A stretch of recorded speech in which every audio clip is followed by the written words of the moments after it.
Umetuma pesa ya matumizi, wanasema ni kidogo.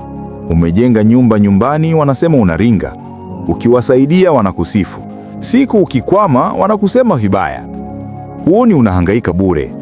Kutaka kumridhisha kila mwanafamilia ni sawa na kujaza maji kwenye gunia lililotoboka. Lawama za familia ni sehemu ya maisha. Hazizuiliki wala haziepukiki. Dawa ni moja tu. Timiza wajibu wako kisha nyamaza. Saidia pale unapoweza. Toa kile unachokiweza. Ukishafanya sehemu yako, funga mdomo wako na ziba masikio yako. Usijitetee, usielezee. Huwezi kuwa Mungu kwa familia yako. Huwezi kutatua kila shida.